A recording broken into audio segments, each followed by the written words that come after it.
Madame la Présidente, Monsieur le Ministre, Mesdames et Messieurs les rapporteurs, la Chine a réinventé le contrôle social à l'ère du numérique et Macron souhaite le sien à la française.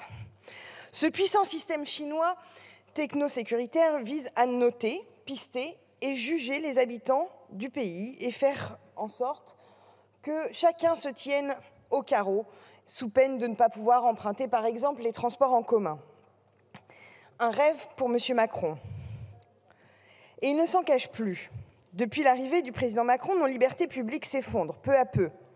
Les Françaises et les Français se sont englués dans un filet sécuritaire dénoncé par les associations jusqu'aux plus hautes organisations internationales comme l'ONU. Ce qui nous vaut le glorieux titre de démocratie défaillante. Depuis 6 ans, plusieurs textes de loi penchent du côté de la sécurité au détriment des libertés.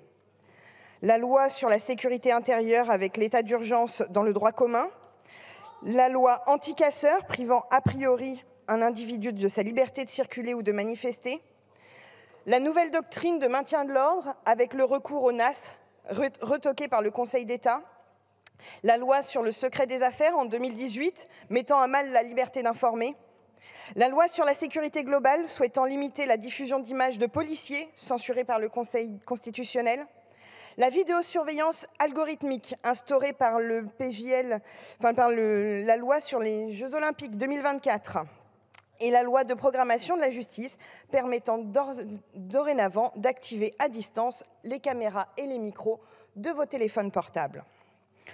Bienvenue en Macronistan. Ce contrôle de la vie physique est réel et souhaite trouver son modèle pour nos vies numériques. L'influence chinoise semble avoir porté ses fruits jusqu'à l'Élysée dans les politiques liberticides et autoritaires portées par la Macronie. Vous l'aurez compris, ce texte ne nous convient absolument pas. Si nous pouvons nous accorder sur le constat de l'existence de violences et d'abus sur Internet, reflet virtuel de ce qui se passe dans nos vies physiques, nous ne pouvons que nous opposer à la réponse que vous y apportez. Ce texte est mensonger et laisse croire que le recours à des solutions techniques permettrait de protéger les mineurs et les utilisateurs d'Internet de façon générale. La solution technique que vous vendez à tout va est un leurre, abandonné par l'Australie, par le Royaume-Uni et les États-Unis. Elle crée un sentiment contre-productif de protection, mais est toujours contournable. Nous ne cessons de le répéter, il n'existe actuellement aucune solution technique qui permette la vérification de l'âge, qui soit compatible avec le droit au respect de la vie privée et le droit de l'anonymat sur Internet. Même l'Arcom l'a récemment avoué en audition, et le référentiel ne sera pas applicable à court terme. Ce texte est hypocrite. Toutes ces dispositions visant à protéger les mineurs sur Internet mettent en lumière l'abandon du gouvernement en termes de politique d'éducation et de prévention, qui sont pourtant les premières armes à mobiliser, surtout les plus efficaces. Beaucoup d'élèves traversent aujourd'hui leur scolarité sans avoir bénéficié d'une seule séance d'éducation à la sexualité. Le 2 mars 2023, c'est le planning familial, SIDAction et SOS Homophobie qui ont saisi le tribunal administratif à Paris pour que la loi de 2001 soit enfin appliquée.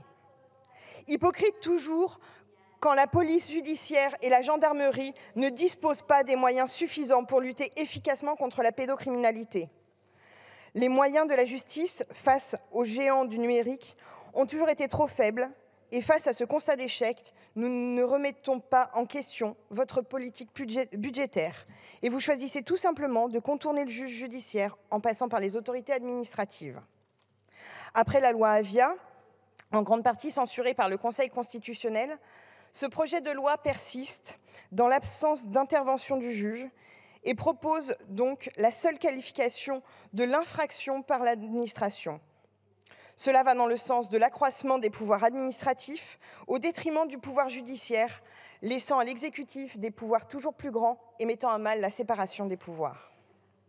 Montesquieu, l'un des pères de la séparation des pouvoirs, écrivait que l'oppression commence toujours par le sommeil.